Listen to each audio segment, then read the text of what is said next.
Hello, I'm Brendan Lee, and in this video I want to talk to you about enlightenment and taking drugs. Sometimes I get questions from people that are essentially these questions here. Brendan, can I take drugs and get enlightened? Here's the answer. No, you can't. But listen on, because I say some stuff that might make it a little more interesting. See ya.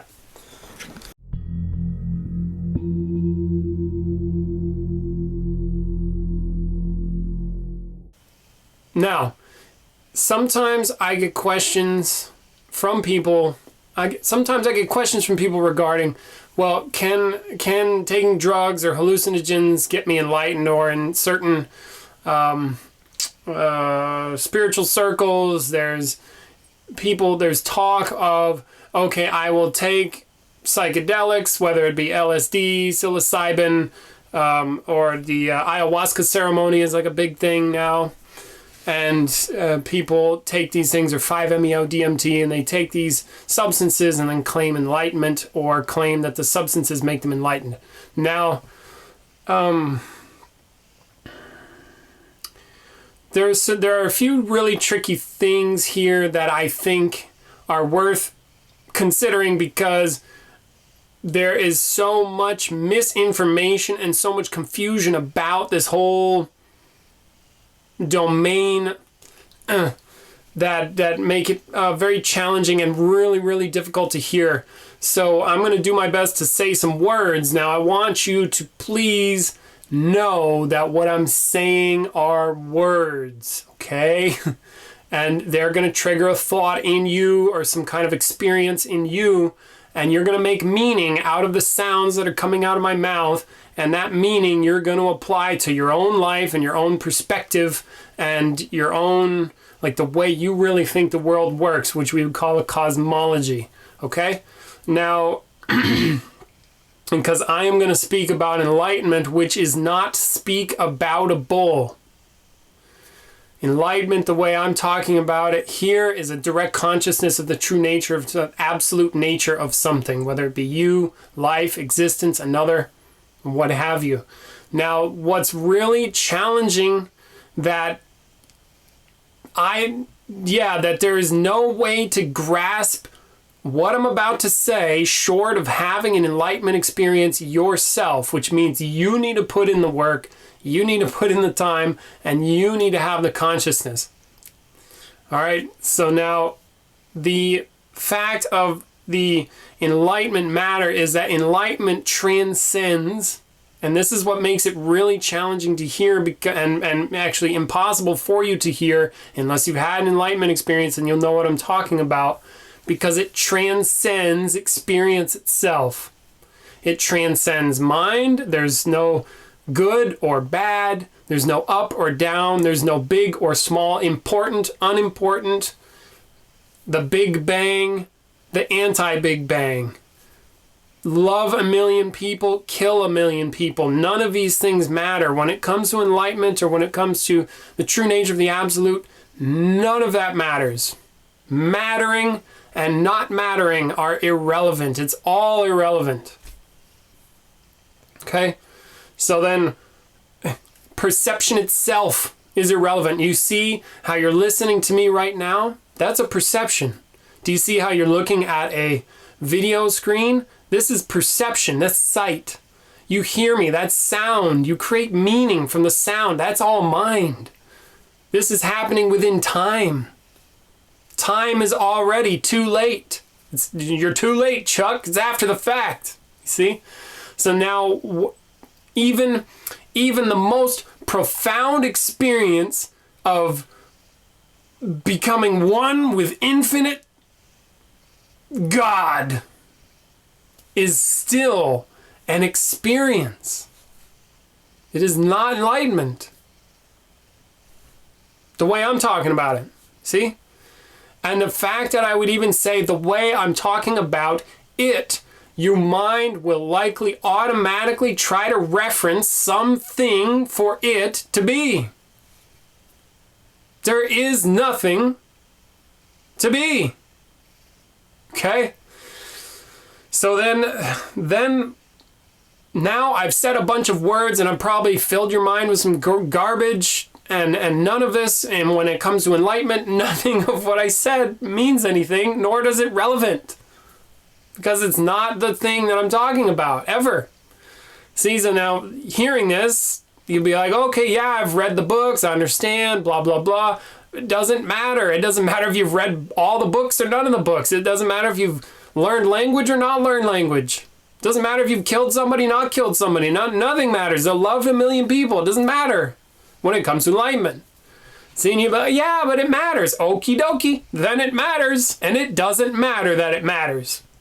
See, and then things sort of break down when it comes to enlightenment. So that's my spiel about that. Now, then I do get these questions or these queries about, you know, we hear stories of people that take psychedelics and get enlightened, or they take drugs and they claim enlightenment. Now, the weird thing with enlightenment is, since it's transcendent of all time and good and bad and nothing matters and all that stuff, there means there is no causal relationship between anything in a relative domain and non-relative.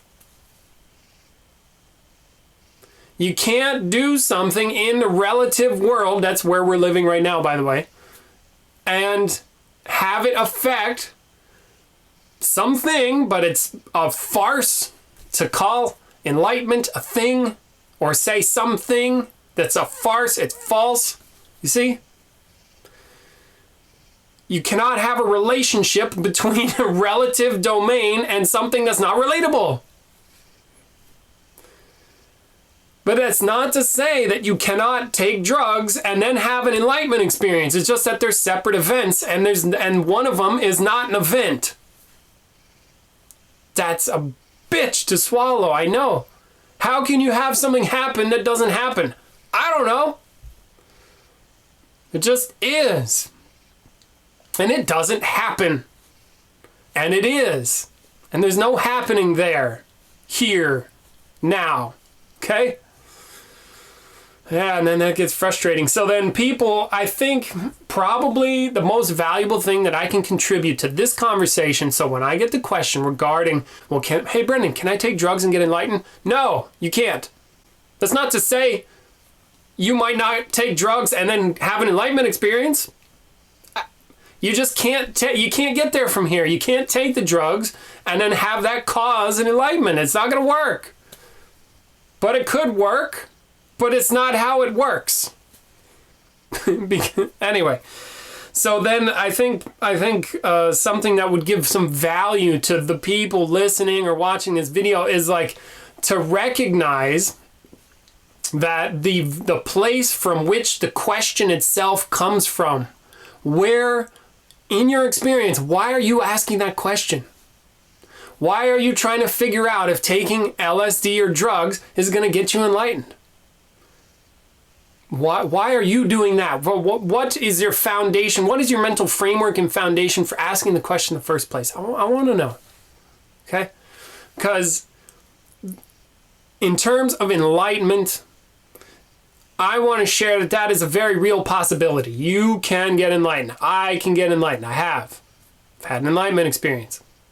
Okay? It blew my mind in the best of ways. Okay? So when you ask me that question, I want you to know that the only thing that you're going to get from me about that are answers. I just gave you a bunch of answers, and the answers themselves are irrelevant to the task of becoming enlightened. In fact, the answers themselves likely get in the way. Your mind will form something up about the answers. You'll either agree with me or disagree with me or believe me or disbelieve me or whatever you do, or you'll just go have lunch or have a beer. That's much more fun, by the way. And that's what you'll do with the answers, with my knowledge or what I'm sharing with you, you see? So does that get you enlightened? Does having answers help? What do you get when you get answers?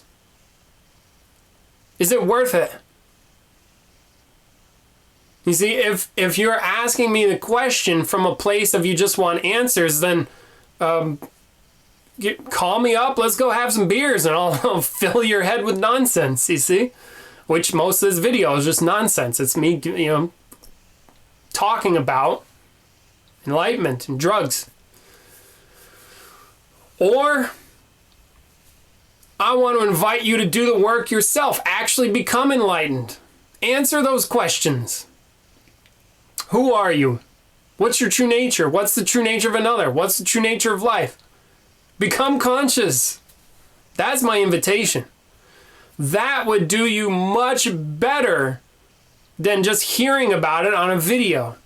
You see, in this case, in this domain of inquiry, or this stuff we're working on here, the most powerful thing you can do is to get enlightened yourself. Maybe, you see, and now maybe some people listening to this, they might listen to me and then they go, well, that's not possible. I can't get enlightened. Only gurus and blah, blah, blah can get enlightened. Or no, you're wrong, Brendan. It's like, okay, that's your experience. I don't care. You're going to have your experience anyway, whether it's a good one or a bad one. I can't stop you from having that. So, and ultimately, it doesn't matter. And what's true right now, say your true nature, if you have a true nature, is true now. Yeah, but I can't become conscious. Okie dokie. I'm not going to stop you from holding yourself back. I'll have my own thoughts about that, but really irrelevant.